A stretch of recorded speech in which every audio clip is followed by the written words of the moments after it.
What's up, guys? How we doing? Josh Davis here, the Philly Special, along with Thomas Mott, the man himself. We got a Wednesday link. I am driving, so to speak, tonight because, Thomas, you are in the midst of a, I guess it's hit landfall with a hurricane, so hopefully everybody, Sure. prayers for everyone else, yourself included. But how are things there? It's not too serious quite yet, as I understand? Yeah, I think it's gonna get worse tomorrow, and again, I'm in Atlanta, so not like we're getting the full frontal force of what is it, Hurricane Helena, I think is what it was, or hmm maybe it's hmm still a tropical storm now, just a lot of rain. Tomorrow is when the wind pops up, so we were, making sure the freezer's ready to go, the generator's got gas, we're, ready to rock here in Atlanta. So, ready to talk about some birds, though, because I was gonna be dreading tonight if we were 1 and 2, but in fact, we're 2 and 1. It feels like everything is so much happier in Philadelphia land, Josh, despite all the injuries, which I'm sure we're gonna go ahead and dive into. Yes, absolutely. We got to get into the injuries. Shout out to everybody in the chat as well. Up, guys? Obviously, appreciate you guys. Hit the like button if you've not already. If you just so happen to not subscribe, we would appreciate that as well. So, hit the subscribe button, turn the notification on. Had a great time for the hangout, obviously, for the last game and getting the win. It's going to be difficult this week. And, Thomas, you mentioned the injuries. We'll put those up here now. It's not what we necessarily want to see from any Yeah. injury report, but it was just a walkthrough as you're seeing there. So for people that are wondering, or it's just an estimation for that report. But you have AJ Brown did not practice with a hamstring. Lane Johnson, the concussion, did not practice, and the same thing for DeVonta Smith with a concussion. Then Mekhi Becton limited with a finger. I believe he tore a ligament, but he's got it taped up or a cast on the hand. The report is that he can play. I don't know if that means he will play over Tyler Steen.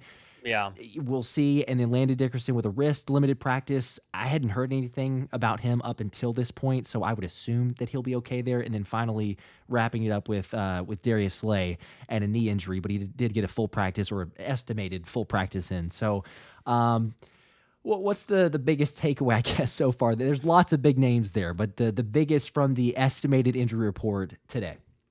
I mean, I think the biggest one is DeVonta Smith because I did not have any anticipation that AJ Brown was going to play in this game just due to the fact that the bye week is the following week and the hamstring. You just want to get it as rested as possible and then come back and hope he doesn't pull it again. That's kind of the big fear with hamstrings and ankles. They're the two biggest, really hardest injuries to kind of deal with that can kind of linger during the course of the season. And so Smitty, and when you watch the film in that Saints game, they were doubling him, they were tripling him, and he really, the presence of himself on that football field helped Dallas Goedert have as big of a game as he did. Prior to the 3rd and 16 kind of, run into each other on the man coverage where Goddard went for 60-plus yards, Goddard was open on a lot of other routes just due to the fact that DeVonta Smith is still considered a number one receiver. And so Smitty being out, I think, is the biggest one. I'd be shocked if he plays. I'd be shocked if Lane Johnson plays. I think Becton will end up going just due to the fact that he can wrap the finger and make kind of a club and probably be just fine. I think you're going to see Fred Johnson, Jahan Dotson, Johnny Wilson, and Paris Campbell as your right tackle and 3 weapons on the outside, Josh. I know they went ahead and signed John Ross. Talked about that in my show yesterday. They'll activate him from the practice squad. He'll likely play, but 3rd-round draft pick for Jahan Dotson, Josh, if it's ever going to be utilized to its full potential, it feels like this is probably his last chance because Smitty and AJ will be back after the bye week. It really does, yes. And there you see, obviously, Mekhi Becton, the photo from, shout out to Johnny Mack of Jacob Sports, been on there, both you and I have a couple times, but got the photo of Mekhi Becton with the hand wrapped up, like you said. So we'll see officially if the Mountain himself will be good to go. But yeah, I mean, I'm with you. It's one of those where going into it, if we were to say, hey, there's a legit chance that your only active wide receivers are going to be, or initially, because we'll get the call-ups and everything, but Johnny Wilson and Jahan Dotson, that's it. That is wild to be at this point with the wide receiver, but that's where we are. And so as of right now, you got to have some. Jahan Dotson, he's got to show up. There's a reason you traded for him. Yeah. Now, hey, we give all the praise that we can to Jahan Dotson for running the mesh route, the rub route on Dallas Goedert, because without that, you don't win the game. So sure, but still, we come back to the fact that between Johnny Wilson and Jahan Dotson, they've combined for 4 catches for 23 yards on 9 targets. That's it. That's what we're walking into this game with so far. So I know it's early. I am still optimistic. I think we can win, but what do you legit expect? Because I've seen people, and also in the comments as well, like Johnny Wilson season, but I've seen people say, oh, it's breakout for Johnny Wilson, all this other stuff. we're most likely going to get a John Ross elevation as well. Yeah. Paris Campbell, who's been here and played. But what do you mainly see from the guys in Johnny Wilson and or Jahan Dotson? Do you see a potential breakout coming for them? I don't know about breakout. I just what we need to see is the ability to make sure that, that the Bucs don't just load the box to go ahead and stop Saquon Barkley and then double Dallas Goedert, right? Because if you're the Tampa Bay Bucs right now, based on the film that you've watched of the Eagles the past 3 weeks, Saquon's the one player who can beat you, right? And I would honestly roll the dice on Dallas Goedert just because, he didn't do much the first 2 weeks and then suddenly explodes last week. I would make Dallas Goedert beat me. Of course, the Bucs have some pretty good, pass coveraging linebackers and safeties. They're pretty strong in that category, even without Devin White, even though, of course, Devin White stinks now, according to, the entire Eagle coaching staff for some reason. But I would just load the box with Saquon Barkley.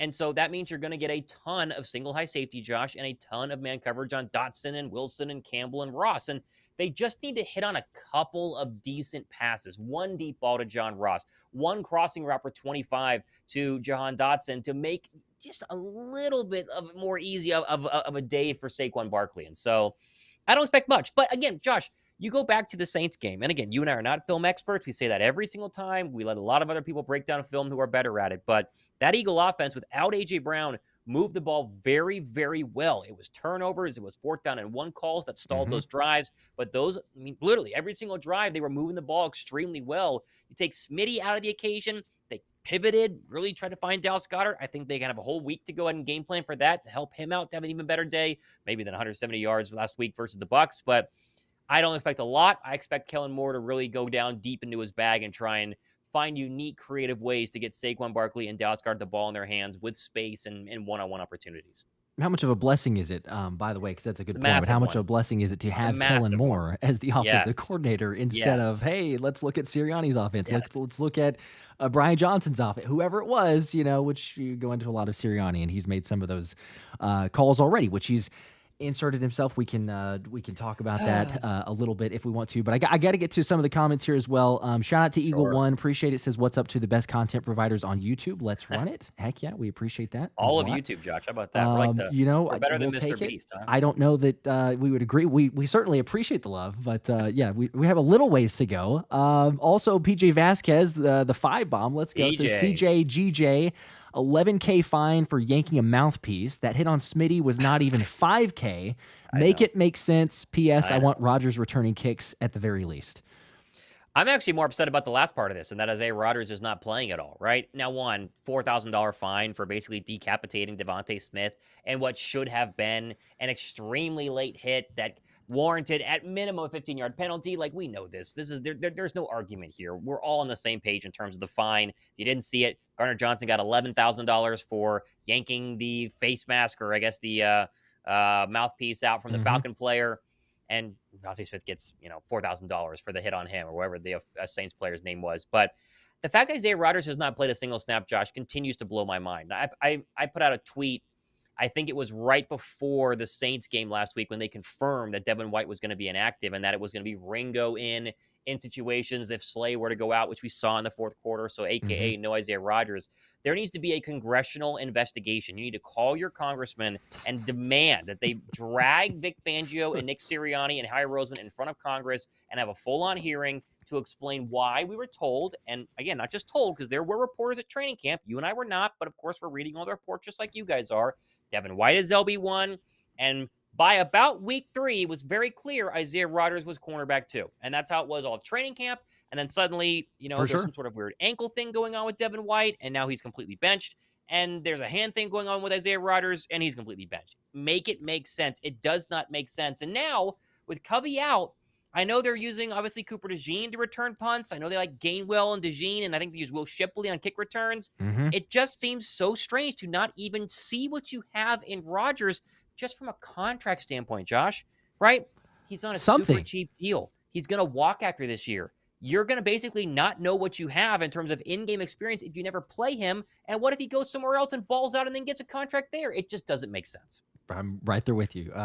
Preaching to the choir, obviously, here, because obviously big fan of the show, but at the same time, It's spot on for so many levels because we talk about the speed that he brings, the 4.28, the faster than 4.28 because he said he got faster. He's got more acceleration, and the players saw that. The players felt that. You listened to the interviews, and we could talk about like, oh, there's a little extra hype from camp or whatever.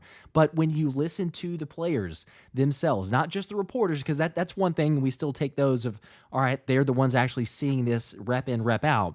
Right. But the players themselves saying, yeah, like Zay's speed is real. He's able to catch up and make plays. There's instances where I felt like I was going to score, and he's able to make up the gap there. That you can't teach that. Like, you either have it or you don't. So I'm totally right there with you. I know a lot of people are feeling the same way, but yeah, at the very least, like a kick return, could we just at least try that? Because quite honestly, I'll tell you what, this is one of the areas of the team so far that we've not talked about much, and really hardly anyone is, because the immediate focus naturally is, okay, what's the offense doing? What's the defense doing? Special teams has not been good. Like, it's been very poor, to say the least. You have a punt block, you have kick return situations, which I know that everyone's still learning the kick return, the new rules and all that, but I mean, I don't know this without, looking up the legit stats of it, but just the eye test and remembering watching the games, it feels like most of the time teams are getting the ball at the 30 or even better, and every single time that we return it, it's, oh man, hey, we have the ball at the 18-yard line. So why not? You get him out there. Worst case scenario, you're where you still are currently with the returns because they're not getting you past the 20-yard line. And with his speed, you never know. He's got a kick return under his belt. I know not the new rules, obviously, but heck, he's done it before. So at the very least, if you're not going to put him out there to play corner, like you said, you got him on a contract, so you might as well at least get something out of it. But it's one of those strange mysteries that the Eagles are doing something strange with Isaiah Rodgers. The Eagles are doing something strange with Devin White, because did anyone have it on their card that Devin White would be inactive 2 games of the 3, basically all 3, but the injury, was it a legit injury? Were they playing core there? Who knows? But 3 games of him not being active for the game, it's ridiculous. It's crazy. Well, and we talk about linebackers playing well, and Zack Baun had basically a very similar day to what he did in Green Bay. I thought a little better, honestly, in terms of what you actually saw going back and watching it. Less tackles, but overall, just a fantastic job by both Dean and Zack Baun. They very clearly have elevated the Eagles' linebacker play from where it was last year. I mean, this is, so far, and it's very, very young, I mean, 3 games in, the best linebacker play we've seen in Philadelphia since kind of the TJ Edwards days, in my opinion. I think Baun has been that good. Yeah. And so while you understand playing Baun over Devin White and playing Dean over Devin White, not being active is kind of the weird part here. And I thought it was fascinating. Just this past Sunday, they lined Zack Baun up at edge rusher a couple of times. They did some 5-man fronts. They moved him to edge rusher. He really did a great job in run stopping. They were great against Alvin Kamara all day long. And so in those situations, why couldn't you keep Baun on the field, maybe take away some of those Bryce Huff snaps in very certain packages, but then throw White out there with Nakobe Dean, and then just go the best of both worlds and play 3 linebackers, 2 of which are actual linebackers and one's an edge rusher. I am not a defensive coordinator. I'm not a film expert. I'm someone who talks about the Eagles on YouTube, just like you, Josh, but it does seem like a little bit of coaching malpractice, but hey, they won, and the defense gave up 12 points to the number 1 offense, so we could only complain so much, right? Yes, it could be worse, which, I said before, it couldn't be worse previously. And then for a long portion of the game, I was being reminded of, hey, Josh, you remember whenever you said that, and then it was worse. Defensively, it was much better. But yes, from the offensive side, we needed to see that. I mean, if nothing else, the fact that you've got the leading rusher in the NFL and you have the leading tight end, receiving tight end in the NFL, that's good. It's good, and it's kind of wild because I was like, oh, wow, Saquon makes sense. And I guess, Goddard does as well when you have 170 yards. But still, like, I was going in there, I'm like, okay, that's pretty impressive. Now, tight ends feel kind of strange because it's like the numbers seem to be down for just about everybody. Yeah. But nonetheless, you have 2 guys, and lo and behold, you need production from both of those guys coming into this game because you're not going to have many guys, as we said before, several guys being out, obviously, which the point here of Igloo says, appreciate the 5, says Johnny Wilson, a.k.a. Derek Barnett on offense. Hopefully he cleans up his blocking, which is, the alluding to the holding calls. I think someone had said previously a breakout game for Johnny Wilson would just be no holding calls. That'd be nice. And like 2 catches, maybe. He had 1, maybe 2. That'd be fun. You don't want any penalties. Please don't move us backwards. if you think back to big time receivers like JJ Arcega-Whiteside, you could tell right from the start, even though we all like try to convince ourselves this is the year that he didn't have it. Johnny Mhm. Wilson does have it. I do think he has the ability to be more than just a big body blocking screen wide receiver. I just, is he going to pop this week because he's going to be the only real target out there besides Jahan Dotson? I don't think so, but I can see Johnny Wilson being a piece on this offense that actually gets catches. Maybe not this year, maybe next year, maybe later on this year. He has a lot more of the it factor from a wide receiver standpoint, despite a very limited, production through 3 games versus someone like an Arcega-Whiteside who was very clearly a bust, really from it seemed like preseason game number 1. Yeah, yeah, I agree. And there's also, I guess, kind of going back and forth on the offense and defense because people saying, who needs to step up, who we're going to see play. We mentioned previously, and I'm getting to the super chat here late, but Bird Game 52, appreciate the 5, says it makes sense to not see White start when Nakobe got the start in New England joint practice, or it makes sense when he got the start in the New England joint practice. And this is, I like Rodgers, but I'm okay with Q starting. I don't think either of us would disagree and say like he needs to start over Q. Right. But it's more so of the sense of like if and when, and I know Fangio talked about it a little bit, but if and when Slay is injured, Keely Ringo got in. Now Fangio was like, well, at the moment Keely was right there and it felt like the better position to go in there. Right. Because I'm thinking to myself, what does that mean? Does that mean that Keely was standing like right on the sideline so it was quick for him to get in? Go. Yeah. Like if there's not a plan basically. It's oh, hey, you're close enough, so just go in there. Yeah. Or I don't know, because then he's like, well, if there were more snaps, if it happened earlier in the game, we would have put Zay in there. And again, I'm going like, how do I make sense of that? Because what does that say? If there's more game to play, wouldn't that suggest the guy who is more prepared is going to get more snaps? But yet, that's not what we saw. So I don't know. But yes, to clarify, I mean, I know you're thinking of the same thing. We're not advocating for Q to be on the bench so that Isaiah Rodgers goes in and play. But it still would be nice to have Zay out there, even in certain packages, whether it's dime situation, if there's an injury that does occur, you get him out there, you see what he has. And then, as we said earlier, too, with the kick return. So I don't know. For whatever reason, it is a fascinating one. I would be surprised. The crazy part, too, as also mentioned, Devin White.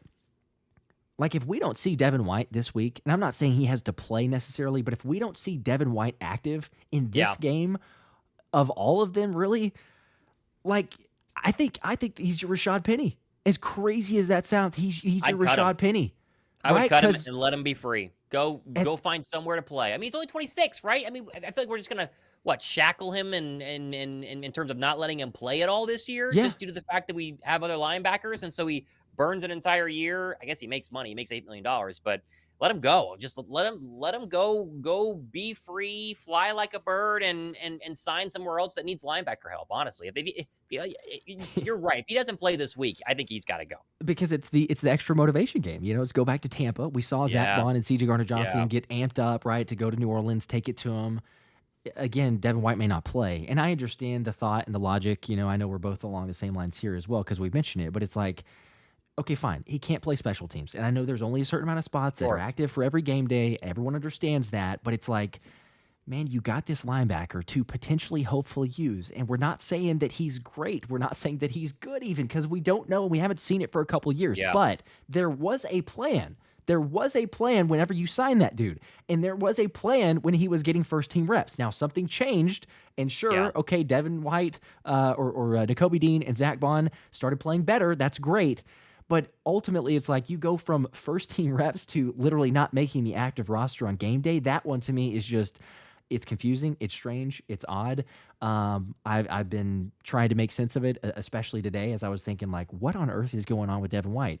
And, we'll see. We'll see in Tampa. But I am thinking of the same thing. It's like if he doesn't go here, then there's no plans for him, it seems like. And you would assume that Howie has done all that he can to try to find a trade partner. If you're making him inactive, it's just the fact that you're saying, you know what, we don't want you to get injured because maybe we can trade you.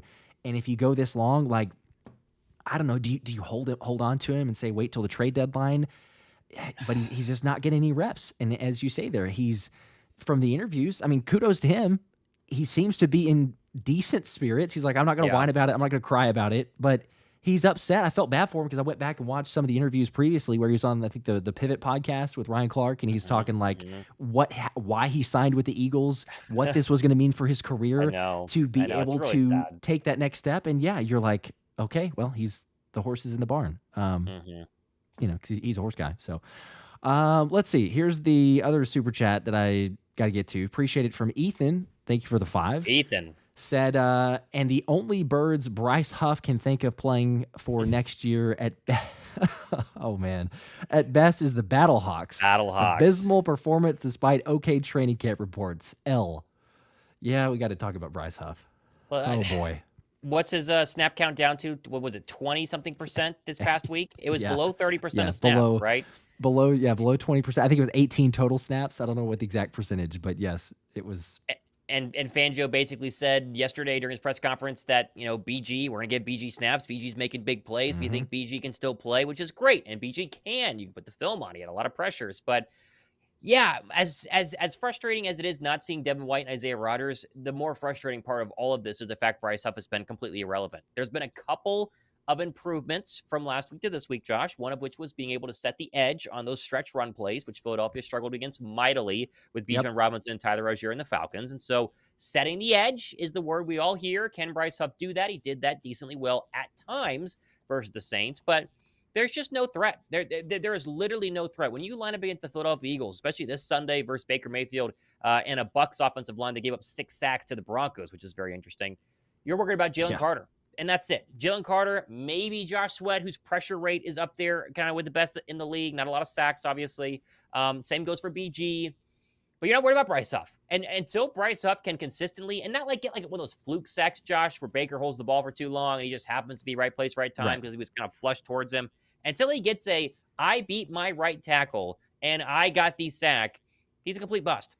I mean, truly a complete bust. He's on track for 0 sacks, 0 tackles, and 0 quarterback hits so far this year. And we're 3 weeks in. So I like the guy. I mean, I truly cannot believe he's been this bad based on what he was with the Jets last year. Quinyon Williams or not, the Eagles have Jalen Carter now. He's getting one-on-one opportunities, but he is a bust. And he will be a bust until he proves otherwise. And we're ticking on a month into this experiment, and it's been absolutely unfruitful. It's been a disaster. It truly has been. Yes, it has. We've joked about it before, but he's Agent Zero for all the wrong reasons. I mean, he literally is same amount of tackles as your quarterback. That I don't care at what point in the season you are. I don't want to ever hear that. Jalen has the same amount or more. I think I think technically he has the same, but I think it's more because of solo tackles. So if they do just total tackles, Bryce Huff has the assisted. But you're right. If we do just solo tackles, that's so sad. Jalen's even better. Gracious. Like it doesn't matter where we're at. Like I don't want to see that. But that is the point where we are. And you see the clip here that a tight end blocking Bryce Huff. That's not the only play. We saw it a number of times. And heck yeah, I mean, if you're looking at it for Vic Fangio, I don't blame him. You say, look, fine. BG's 36. He's old. He's getting up there. But he's showing you more than enough compared to what you're getting from Bryce Huff. You can't block a tight end. I could try to find the clip here. I'm sure you saw it too. But whenever they tried to block a tight end for BG, he just bull rushes straight into Derek Carr. You see a tight end tries to block Nolan Smith and Bryce Huff, and it's like, okay, well, that wasn't so great. I mean, at least Nolan Smith holds his ground and is pretty good in run support.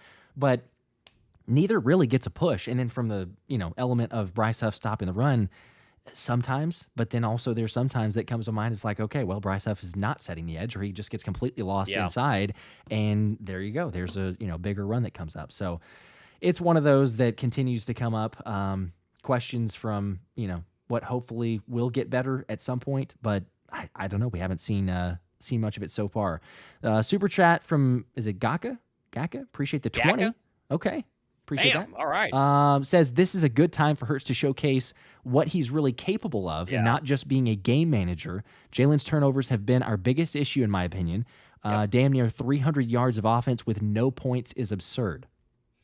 And Josh, when we talk about defensive coordinators that have had Jalen Hurts' number, it's been Todd Bowles. I mean, Todd Bowles has, besides week 3, week 3 of last year, whenever they played the Bucs early on, where the Eagles ran the ball very well. That was like the big DeAndre Swift game before they just kind of benched him, and now Swift is getting benched in Chicago, by the way. But basically, Jalen Hurts has struggled mightily on the road against the Bucs, and that was extremely relevant in a very similar scenario just a couple of months ago, technically in the wild card round with no A.J. Brown, and they couldn't move the football. A lot of sacks, hold the ball too long, turnovers. Jalen has been dramatically better this year than where he was, the latter half of last year. But I think the big factor for this one is not necessarily Hurts. It's going to be Kellen Moore putting Hurts and giving him the opportunity to be in the right place at the right time. If we talk about the most concerning part of Jalen Hurts being the turnovers, the most impressive part, improved part, promising part, Josh, has been his blitz recognition. And that's what's beaten him multiple times versus the Tampa Bay Bucs. It's been too many blitzes right up the gut, doesn't know where to go with the football, and, panics and takes a sack or panics and throws a bad throw. That's been completely gone so far. He's done an incredible job all 3 weeks, Josh, against the blitz. And so I think this week, without A.J. Brown, without DeVonta Smith, it's going to be extremely difficult, and the pressure is on. He can't turn the ball over. But if there was a week for Jalen Hurts to get over that Todd Bowles hump, Kellen Moore can help him do that. Saquon Barkley can help him do that. I don't know. I feel confident, Josh. I really, and I want your thoughts on the Hurts thing, but I really feel like the Saints win was a season-saving win. Like, it has completely turned this season around 3 weeks in, which is wild to say. They had lost to the Saints. They're obviously going to lose to the Bucs, but beating the Saints in the fashion they did, not crumbling when they could have, I think gives them a real chance. And I think Kellen Moore, despite still some flaws, that offense is not perfect. It's night and day from last year, Josh. It is night and day better, and that should give people a lot of hope going into the Bucs game. Without a doubt, yes. Because I mean, you kind of laid it out there as far as even the Bucs game. But if we didn't have A.J. Brown previously, there's no hope. And still you could say, well, hey, the mesh route or whatever, but that mesh route is not being drawn. That play is not being called by a Nick Sirianni offense. It's not happening in that game. So just to not have those playmakers and still be able to move the football late in the game, you got to love it. Yes, Kellen Moore is able to capitalize even down those playmakers. So yeah, you want to see it in Tampa. And ultimately, I think a lot of us are thinking the same thing. Is like Jalen has been markedly better against the blitz. Way better. But this is, as Anthony DeBona phrased it, this is Jalen's boogeyman in Todd Bowles. Like, this is the one, if he can get past it, if we could come away on Monday and say, Jalen Hurts had an answer for the blitz, Jalen Hurts was on the money, and you get a win, we're 3-1 going into the bye. I think that you can dispel a lot of notions. Now, you'll still get people that are going to hate on Jalen no matter what, even if it's, he didn't have A.J. Brown and DeVonta Smith, but he had Saquon, right? Like, it's always something. It's Saquon, or it's Dallas Goedert, or Jahan Dotson plays great, and they'll blame it on him. So Jahan Dotson's incredible, right? So, but for those of us in the know, if he shows up in this game and he plays well and he does not turn the ball over, then absolutely, I think that it would be one of those where dispels the notions of that. It's a natural understanding because, yes, Jalen has turned the ball over too much, and he admits that. I think we all have seen it. But you're still seeing a different offense, to your earlier point of Kellen Moore is able to utilize these guys and put them in good spots. And some of those have been, missed throws, not Jalen seeing it properly, but Smitty made a mistake in his route that did lead to the interception earlier in the Saints game. Jalen threw the ball where Smitty goes across the safety's face there in Matthew. That's a touchdown. And he rounded out the route, and that's just not a mistake that you can make there. So it goes on both sides. But yes, I'm right there with I think everybody of it is concerning because you kind of keep letting teams hang around. If he doesn't have these turnovers, that Saints game's a blowout. Like, you're just marching down the field, you score a touchdown, and the only thing maybe to stop you is Nick Sirianni, which is another topic, but still, you're moving down the field and getting points. So I'm excited for it. I'm interested to see what we get from the Eagles, and then also, it's like hopefully it works out in your favor, but at the same time, I could also see it where it's like, okay, the Bucs are coming off of an embarrassing loss to the Broncos. So are they amped up for it? But they're dealing with some injuries. They're dealing with some weaknesses too. So it's on both sides. I'd say more so just from the star power of the Eagles' loss, assuming AJ and Smitty and those guys are not able to play. But it'll be interesting because this is a team that obviously very familiar with, very not too far away from having played naturally back in the playoffs. So everyone remembers it. And I got to imagine that several of the guys have it in the back of their mind of like, all right, you know what? Let's take it to them. Let's get the bad taste out of our mouth. You don't remember week 2 or week 3. It's what happened in a playoff game. So let's go get it done. And again, hopefully so, because if Jalen does that without his 2 stars in A.J. Brown, DeVonta Smith, then I think you got to say that it's questions answered. I totally agree. Shout out to Tequila Lester with 10. All prayers for offensive defensive players. Prayers up, go Birds. We agree with that. We talked about that earlier on, Tequila, if you missed it. Looks like AJ, DeVonta, and Lane Johnson are almost guaranteed to be out. Lane, maybe. He seems a little further along in concussion protocol. We'll see about Becton. I think Becton plays, but the big three, I do not expect them to play. And PJ Vasquez with a 2. Appreciate that. Anaya Smith, too much of a project to expect to step up. Yeah, apparently, he's been way too much of a project. And there's always a chance to be activated, and it feels like this would be one of those games to activate Anaya Smith if you really want to, but you don't have to go sign John Ross to the practice squad if you felt good about Anaya Smith, right? Well, but he's also injured too. I was going to say the IR. So I think that the IR also helps. If he was not on the IR, I don't know, you could possibly see it. Maybe it would be like forced into action. I don't know, because Johnny Wilson's getting some reps there. I don't know that he would necessarily get the reps that Johnny Wilson does, but at the same time, it'd be like, okay, we're literally pressed here of having 2 guys on the active roster. So that'll be another interesting one, because once he comes back from the IR, like, you have to make space in a way. Does he see some playing time? Does he see a little bit of the field? I don't know. But yes, as of right now, it's kind of a fair point, a combination anyway, for what we've seen on the IR. But yeah, this is, ultimately it comes back to, and not that we're taking anything away from Jalen, even though some people would say, I think Colin Cowherd maybe even said, like, it's just Saquon, right? Like it's without Saquon, the Eagles don't win, blah, blah, whatever. Which is such a funny thing, right? So it's they're the a Eagles' team. fault for getting Saquon Barkley For sure. and helping them win, right? Yeah. That's like the problem, yeah. No, listen, the media is not all in on Philadelphia, but what's interesting, Josh, and this is probably going on way too far of a tangent, but it is a down year in the National Football League in terms of all around. Patrick Mahomes has been struggling, barely winning football games, but Joe Burrow is 0-3. I think the best team right now is the Buffalo Bills. I think the best team in the NFC is probably the Minnesota Vikings, but both those teams have massive question marks. Buffalo, obviously, at corner, I think, and I would definitely say at wide receiver, even though Josh Allen has overcome those question marks early on. And the Minnesota Vikings have Sam Darnold, who we know can play bad. We're just shocked he's playing so good. And so we sit here back and go, oh, well, the Eagles, they're lucky with Saquon Barkley. Jalen's turning the ball over too much. The second Jalen stops turning the ball over too much and these weapons come back on the outside, who is going to stop this offense? No one basically can anyway. I don't know how you do. Put A.J. Brown back on the field, Josh, and it's right there for the taking. If they can get to the bye week, if they can win on Sunday and get to the bye 3-1, they get a nice little stretch where it feels like they can kind of get healthy, play the Browns, play the Giants, maybe start to get a little of a rhythm here. And as we've seen with other NFC East teams, the schedule is brutal for the Dallas Cowboys. They don't seem to be going anywhere fast. Yeah. I think Jaden Daniels is going to make the Washington Commanders very good this year and excellent going forward, but they're not a championship division winning team just yet. And so you'll probably split with them, maybe have a couple close games, but it's right there for the taking. Green Bay is probably pretty good, Josh. I definitely think Minnesota is very good. Besides that, in the NFC, are you scared of the 3-0 Seattle Seahawks? I'm not, right? No. I think they're fine. They've shown but more, but right, it's not an immediate of, oh my gosh, there's going to be something that you're terrified of. So, no, I'm right there with you. Yeah, it's one of those that it still goes back to being hilarious because you get knocked if you have Saquon. It's like, oh well, they have Saquon. If they didn't have him, but you made the move to get Saquon for that very reason. You saw the weapon that he was. The Giants weren't willing to pay him. Other teams were getting close and wanting to, but you outbid them and you took Saquon. So it's like, it's kudos for the move, but you get some hate for it, everything there. Still, you say right now, and to your point, this is like, I guess, the bigger aspect of the entire football league. It is strange because of the offenses being down, but as the viral clip I'm sure a lot of people have seen from Mel Kiper and the too high safety and all the look of changing, what the defenses are doing.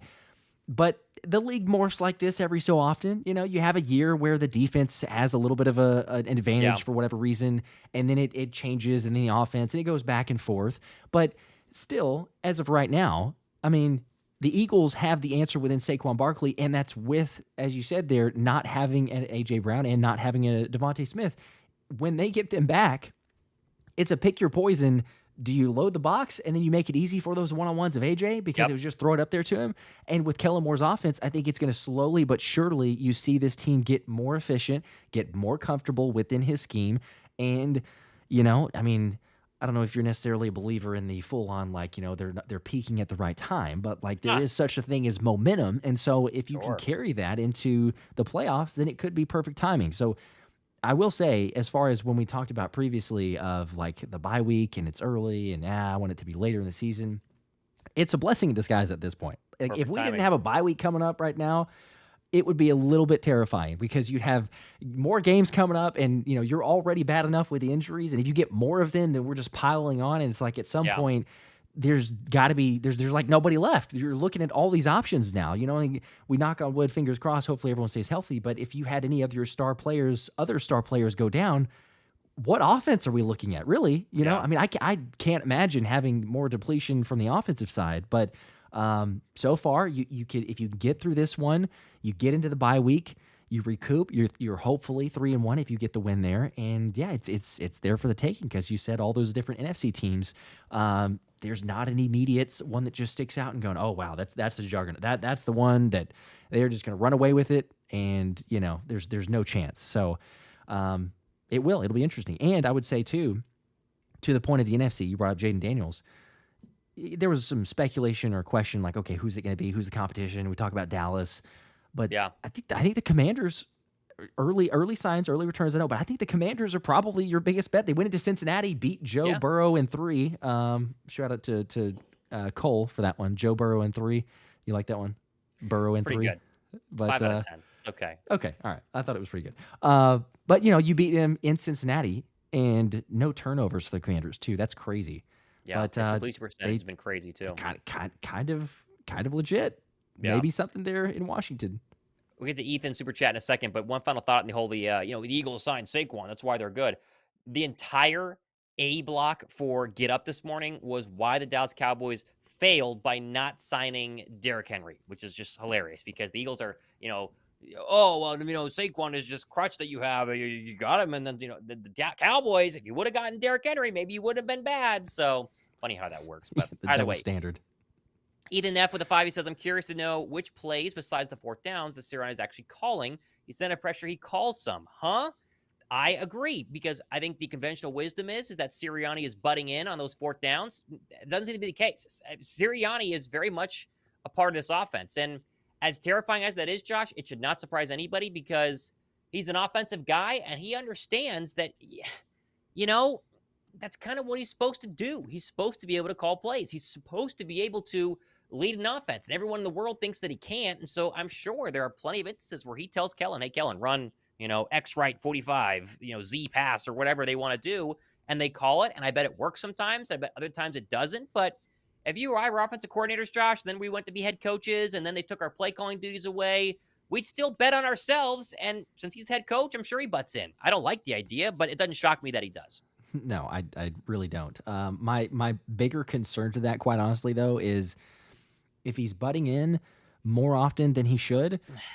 Because, I mean, really, if I'm being like, one time is too many, but if he's butting in too many times, then it's affecting his situational decision-making. Not even play calling, situational decision-making. And we saw it time and time again.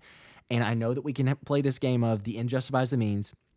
And if he had converted 4th downs or we had scored points off of getting touchdowns because you did convert that 4th down or whatever, then okay, all is well that ends well. And we could kind of be like, oh, well, maybe it was the right play because they were being aggressive and getting points. And the Eagles blew out the Saints, blah, blah, blah.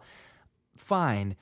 But conventional wisdom at the same time is like, man, there are blatantly obvious situations where you do go for it. And then other situations where you're like, why? Like, what on earth are you hoping to accomplish? And, you go back to the 4th and 1 call. And with him going for it in that instance, I know that he said, and technically they've scored with 9 seconds remaining and 6 seconds remaining. So he's hoping to convert the 4th, call timeout, run one play, maybe score a touchdown, or then just kick the field goal if you miss on that one. But it's a ton of ifs in a game.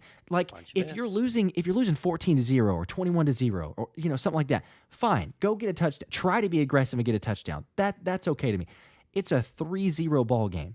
Like tie it up. tie it up, go into half, get the momentum and everything else. I know that it's behind us and we don't have to keep on harping on it, but it is one of those where I'm like, is he too ingrained into the play calling because he still wants to do that and have his say every once in a while that situationally, because in the past he had been, I'd say, pretty good. There's some instances where you could knock it, but over the last 2 weeks, even if you had converted some of those, I still would go back to and say, I can't recall a time where Sirianni's decision-making in these situations like this has been like that far off of what conventional wisdom tells you to do. So I don't know. It's one of those where you question, is it distraction or is it just, is it pressing because he knows that his job's, he's got to coach for it. He's got to do a little extra. It's hard to say. Yeah, I think also, in 2022, I'm sure he called a lot of plays despite it being Shane Steichen's offense the second half of the season. I'm sure, or I guess in 21 and then going into 22. I think a lot of the fourth down conversions worked. I'm not surprised he goes for it on fourth down. He did on that first fourth down of the game on that little RPO to Goddard for the first down. We love it. Move on. True. But the situational part you just mentioned where there's 14 seconds left, you are going to burn a timeout if you get the fourth down conversion. So that gives you one shot in the end zone for you and inevitably kick a field goal. It's just he's overthinking these things. And I think he's pressing a little bit. And I do think, if the Eagles can go on a little bit of a run here in spite of him or despite him, whatever word you want to say, he'll start to calm down a little bit because the pressure, the monkey will get off his back. Because if he loses on Sunday, they're 1-2 and the seat gets really hot. But if they're 5-1 and he loses, the seat's not that hot because they're going to be 5-2, right? Or if he's 7-3 and he loses, right? The seat it changes in its temperature like you would turn the dial on a stove. And if you would have lost versus the Saints, it's at max temperature, trying to boil water versus what I think it can be in the future to calm down Sirianni, let him know that it's going to be okay, and hopefully just go back to being the fiery, bold coach that players loved in 2022. We're literally, 2 years removed from all of us thinking he was like the embodiment of Philadelphia. He just is what a Philadelphia guy is supposed to do. The antics, the running around. I love it. And it's just because we're losing that we start to kind of wonder, maybe it's kind of stupid and he's kind of annoying. But I think more wins will get the pressure off his back to where he knows he's not going to get fired. And hopefully the team will also calm down in those situations as well. Yeah. Yeah, you're right. It's still a little bit of the end justifies the means. And if you can get some wins, you can calm down. I think people can understand there's a little bit less likely that you're going to be able to perform the best if there's some anxiety for the play calls or trying to, I don't know, do a little bit too much and score. But still, in those situations, it's irritating nonetheless. As Gak appreciate the 5 more, says Sirianni needs to not put his 2 cents in with the offense, and we will be 10 times better. This guy is involved in every crucial down. So true. He is. I mean, he's the head coach, as you laid it out there, as far as offensive play calling. If it's going to be crucial, then yes, he's probably going to insert his 2 cents. Unfortunately, that's the territory that it comes with, I suppose, with Kellen Moore and Sirianni, which to Kellen's credit. You're just going to say Kellen's credit. Sorry, I mean to cut you off. But Sirianni, whether he was forced to or not, he brought in an offensive coordinator who was calling the plays. The offense looks much better. Everything is going in the right direction for Sirianni to have a successful season. Just don't, get in front of get in the way and cut the legs out from underneath your success. That's truly what we're asking from Nick Sirianni, and I think he'll figure it out. I really hope not only was this a season-saving win this past week that I keep saying, but that it really was eye-opening for Nick Sirianni as well to go, I don't want to be the reason we lose, and I'm not going to be the reason we win because we have Jalen Hurts, A.J. Brown, DeVonta Smith, and Saquon Barkley for that, right? So just sit back and enjoy the ride, do what you got to do, and, move on. The real RMP says, I'm convinced Sirianni's only job is to make sure the Eagles don't cover the spread. He's pretty good at that. He's done a pretty good job. Irritated me a couple times, I will say that. So, yes. Common Electra with the 5 says, I think you guys pin this on Sirianni way more than he deserves. As Johnny Mac says, it's an organizational directive. I mean, I get the fact that they rely heavily on the analytics. Sure. And Howie and Lurie definitely have a say. They certainly want to and do have a say. But when it comes to the fourth down calls in the heat of the moment, and I've seen some of the conspiracies and, speculations and everything else. I'm not buying the fact that Sirianni in his headset has Howie Roseman or someone in the analytics department calling him up right then and there and being like, "No, you will do this." Like he's presented with info, but I can't buy the fact that it's like, no, there's someone upstairs that's most every time, if not every time, but most every time going, no, you need to call it. Like you need to go ahead and run the tush push or go for it on fourth down here or do something. It's like, sure, they're going to provide him with as much as possible. And we know the stories of Doug Peterson and the micromanaging and how they were trying to push analytics on that. But it's still more of his say in those situational play calls of, do we go for it? Do we not go for it? He's the head coach, so he's going to have that final say. I'm not buying the in the heat of the moment. Now, after the fact, if we talk about, behind the scenes, do they have, hey, we need to adjust this. Hey, we need to do this more. Sure, I would buy that. I think a lot of people would because of knowing how much the front office wants to be involved, but not on game day in that situation. I agree. I totally agree. What was the other one here? Someone says, oh, it's Frank. Says 289 people in this chat. That's my chat. We got basically 230-ish people in both chats here. Hit the like button. Appreciate you guys. Hit the like button. Do y'all know Josh Allen and Patrick Mahomes turned the ball over nearly the same as Hurts? I find that interesting.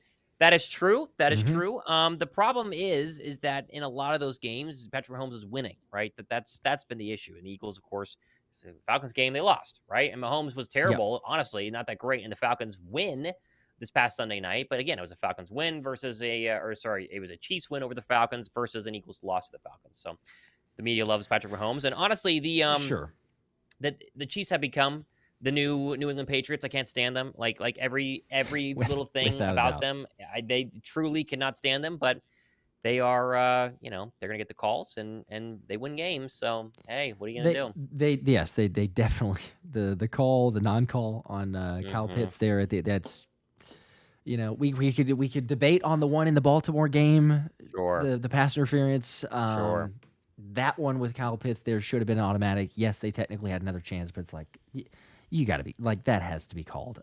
Nonetheless, they seem to luck out. It certainly pushed the narrative of the NFL is scripted. I saw a lot of those comments, especially this past week. But but when it comes to turnovers, it's a fair point. The biggest reason, and there's probably a couple, but the biggest reason behind that is Mahomes can go through and have 10 turnovers in 5 games, and no one's really going to freak out because he has all the Super Bowls behind him. He's got the track record to go, whoa, okay, like that's not great, but he'll be okay. We know the real Mahomes. Like Mahomes would have to be having multiple seasons probably before someone goes like, whoa, like Mahomes is totally regressed. Like he's losing it. He can't read the field. He can't see anything because he's proven it time and time again. Jalen is in a different spot. Want to win a Super Bowl, but also he's had a new offensive coordinator and adjusting time in and time out. So it's like you got to prove people wrong. There weren't as many doubters would say this, not as many doubters necessarily for Mahomes even in the beginning, but still he did have to prove people wrong. Whenever he first beat Brady the first time, and then being able to go and win, I guess now multiple Super Bowls and everything there. So if Jalen were to get to that point, I think you could see similar of eventually. It's going to be a little different because it's a Philly quarterback, but eventually would be better of like, oh, okay, well, he threw a couple interceptions. He turned the ball over. Not the worst thing. But until he does that, people are going to knock him. People are going to say the same things that they've always said of like, you got Saquon, you got A.J. Brown. It's because of these guys. It's, he should be able to do it. It's like, well, come on.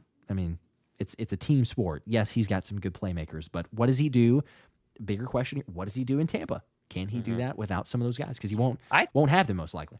I think they're going to win. I don't know. It's maybe I'm dumb, but I think that they're going to win on Sunday. I really think 3-1, even without Lane Johnson and DeVonta Smith. I just really want to see Jahan Dotson have a breakout game. 6 catches for 70 yards and a touchdown would be nuts. That'd be like going for 400 in my opinion. It'd be that surprising and that impressive and that exciting if he was able to do it. So we'll see if he can. I would love that. Crush Melatonin, which you do before bed, apparently. $5 to Super Chat here. What do you guys think about the roughing the passer call on the Ravens late versus Cowboys? Also, general thoughts on ref calls this year. Refs are, I don't know. Refs are refs. I think it's a little bit more obvious because some of these bigger calls have been on the primetime games. You talk about, the Kyle Pitts no call.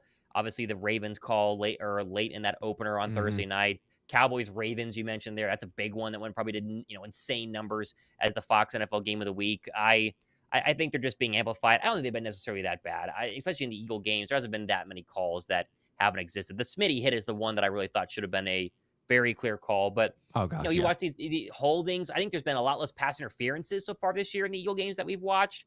A lot less holdings on the offensive line. The Eagles' big problem is holding on screen passes and an eligible man downfield. That's basically been there too. Other than that, it's been pretty clean for them. So refs are what refs are.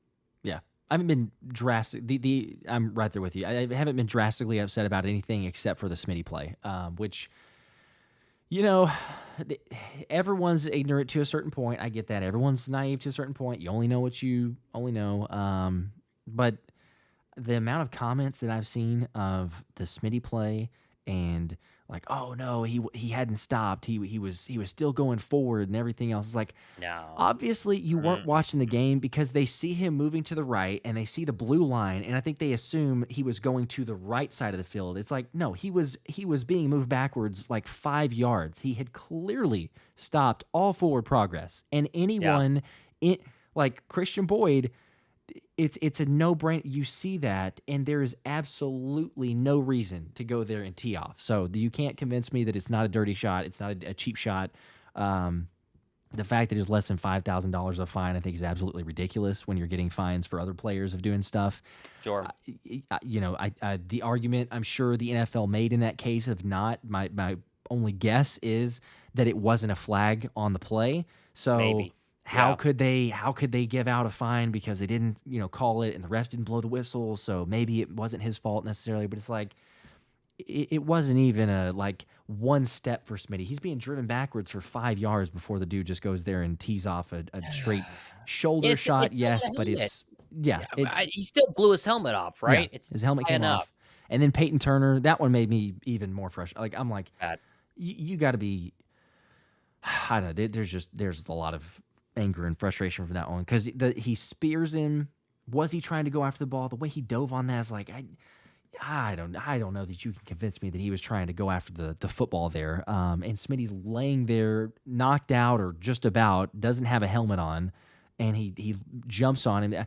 Like the other thing that I was asking too is like, why did none of the other Eagles play? I know it's kind of like, man, what just happened here? You're worried about Smitty, but like not a single Eagles player went and shoved. I don't Peyton think they Turner realized or Christian Boyd. They realized. That would have been like it's bizarre, but yeah. And thankfully, I mean Slay, right? He practiced. He was a full participant today, so he's fine. I mean that could have been a serious injury. So, Common Electra, not Carmen Electra, Josh, is Jalen Carter liquid nitrogen. I feel like unless he gets under the wing of a vet like Brandon Graham, something's going to happen. The end of the game, bad look. He's a firecracker. He is, but I don't know. I think we expected that. I think the Eagles prepared for it by obviously still having Fletcher Cox when they drafted him, keeping BG for one final season. I think the end of the game is not the best look long term, but in the situation, I'm sure that he was getting chipped at. You saw Tyrann Mathieu yelling at him on the sideline. I'm sure he knows Smitty got injured. I'm sure the BG stuff. I think he was fired up, and it might have been a little bit too much, Josh, but at least it wasn't nothing like we saw last year where nobody had any fire, nobody had any heart, nobody cared, right? Jalen Carter cares, and he fully understood that he was bad the first 2 weeks, and he was the best defensive player on the football field for the entire game. And I saw people breaking down his film saying it's the best D-tackle film we've ever seen besides Aaron Donald. Like there were some really hot takes on how great he was, which I mean, Aaron Donald's name is like whispering Tom Brady with a quarterback. It's really dumb to do, but if that's the Jalen Carter we get, he'll have almost double-digit sacks. He should have gotten a couple this past week. And he's going to feast, and he can feast on that interior Buck offensive line. And hopefully, Josh, we go circle back to the very beginning, create enough double teams to give Bryce Huff an opportunity to do what Bryce Huff did best last year, situationally pass rushing and one-on-one opportunities due to Quinyon Williams eating up the middle. So that is the big hope. Make his life easier. Anything for that. Yes. That's all we need. And again, like the clips here that I'm playing on, as you were mentioning, he was impossible to block one-on-one. Like that. That's what it turned into, and that is what you need to see and want to see from the Breadman. Like that's why you drafted him. You know the potential. The Saints, they made the mistake of it, and they paid dearly because he was in the backfield nonstop, whether it was run stop or pass game.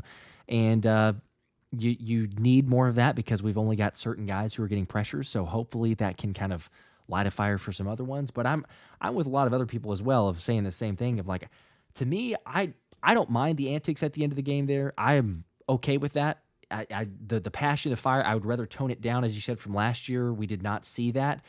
Chris Long had a great point on his Greenlight podcast of being like, look, you've been in a war. The emotions are raging. Everyone's kind of going at it. So in that moment there, like, his statement was like, just let him talk. Like, for 3 minutes or whatever he wants to do, just let him, because he earned that. Sure.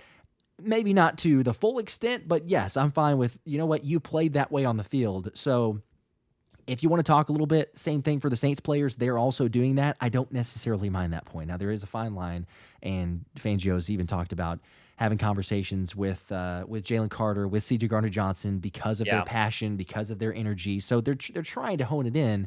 But you're right. It's like there's a fine line there, because you don't want to take that intensity down or lose that intensity because you're trying to make that player, kind of conform a little bit. So you kind of I don't know, carry that maybe gingerly of how you handle the situation there. But I would much rather we got to ask him to tone it down and be close with him there than to be like, what happened to week 2 and we can't get a single pressure because the guys just look disinterested or sleepy or lazy, whatever you want to call it there. So I agree.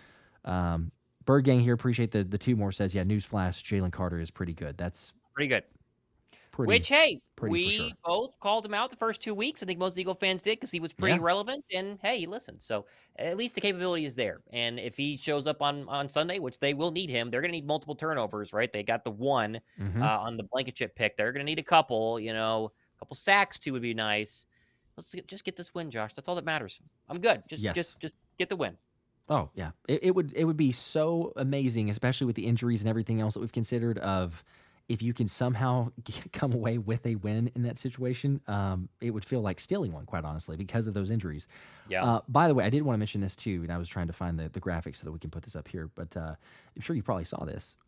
We got to give a shout out, because we've talked about other defensive linemen, but Josh Sweat is 3rd in the NFL in terms of pressure rate. Now, I know that sacks have not come, but when we talk about pressure rate, like, kudos to Sweaty, because he's literally above Micah Parsons in the pressure rate. You have Aiden Hutchinson, 24.3, Jared Verse, 22.8, and then Josh Sweat right behind him at 22.4. So, eventually, as the old adage is, you get the pressures, eventually the sacks will come. Now, they should come. We kind of saw that last year of sometimes that was true, and then towards the very end, we're like, oh, well, they're getting some pressures, we're not seeing the sacks. But with the secondary that we have, it kind of seems to reason these teams are still playing it differently. We've seen a lot of, like, get the ball out quick, you get some screen games, some quick passes and everything else there. But if the offense can jump out to a lead, and we've seen these nail biters, these go back and forth and all these other close games, but you shut down the run to begin with, get out to a lead, and then all of a sudden these pressures start turning into sacks, and I think we're going to see some bigger things from the defense. But had to at least shout out Sweaty, because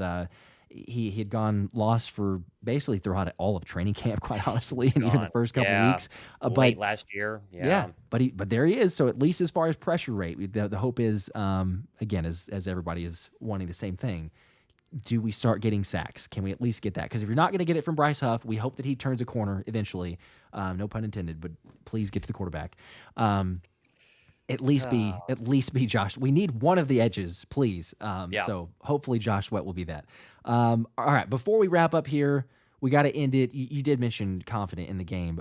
Did you want to give your official score prediction? Are you ready for the score prediction yet? Or I hadn't thought of one. I'll give you one. Holding off on that. Okay, I'll give you a little Vita bit Vea of time. is probably out. That's a factor. Obviously AJ Smitty probably out. Lane Johnson, Fred Johnson, does he back it up? That's going to be very interesting to watch, because it could have been maybe just like a out of body experience, just playing great. Not surprised to come in the game. Tough defense. They gave up 26 to the Broncos last week. About 24-20 Philadelphia. Another nail biter. Another close one. I would do anything, Josh, for 27-17. Anything of double digits would be unbelievable. But I think 24-20 is probably where I'm going. Jake Elliott gets a couple kicks, or at least one kick in this one, huh? Could we please get him involved. Don't wait until we're going to ask him for a 60-yard field goal. Hey, Jake, you kicked one extra point for you. That's it. Besides one extra, you want to come kick a 60-yarder? Yeah, let's go ahead. No warm-up. Yeah, please get him involved a little bit more. I'm with you as well. I believe that the line had opened up at -2.5 for the Eagles. So unless things have changed, I believe it's still at -2.5. That is telling me that Vegas, even with the injuries, is believing in the Eagles again. Now, the Broncos did just get beat by or the Bucs got beat by the Broncos. So that's taken into play. But I think it'll be similar line. I would go with, I'd probably say 20 to 17. Still a low scoring game. I would be surprised if this thing, I mean, heck, what if we all of a sudden say 31 to 20 or something? Then Jalen is firing on all cylinders. He's 3 touchdowns. Johnny Wilson gets 1. Jahan Dotson finally gets involved in the offense. That'd be incredible. But it does feel like this might be one of those, weather playing a factor as well with some rain. Run the football. Don't get too too cute or aggressive with the offense, I guess, of trying to do something tricky because you don't have, guys that you maybe can run all of it. So run the football behind Saquon, use the offensive line, burn up the clock, defensive battle. So I'll say 20 to 17.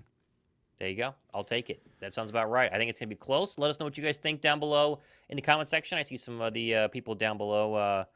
23-7. Fancy cat, man. Wouldn't that be nice? Hold them to 7 points. Yes. I think they're going to score a lot more. Last week was pretty embarrassing versus what's not a very good offense in the Broncos. So 27-17 is Common Electra. I see that one. 35-20. We scored 35 points without Adrian DeVonta Smith. Then, that would be great. Questions answered. There you go. We'll see. Let us know what you guys think. And if you missed the beginning of the show, it'll basically replay. You can watch it, at any time over the next couple of days. So be sure to watch that. There you go. Absolutely. Well, appreciate it as always.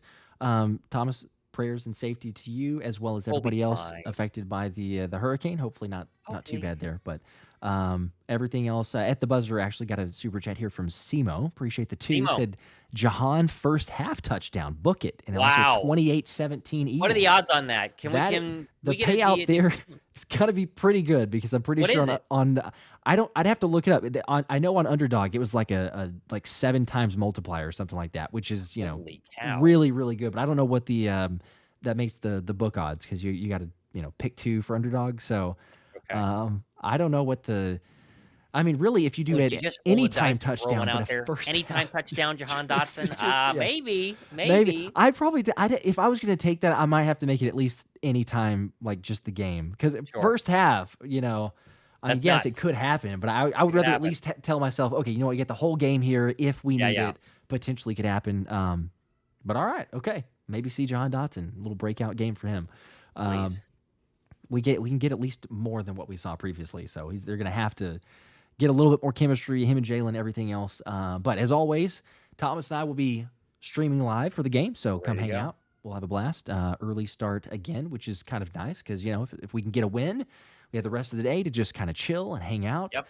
Hopefully, you get a Dallas loss, or I don't know what would be better, Dallas loss or a tie. Maybe a tie. I don't know. We don't really expect much from the Giants tomorrow, but either way, still, that'd be good.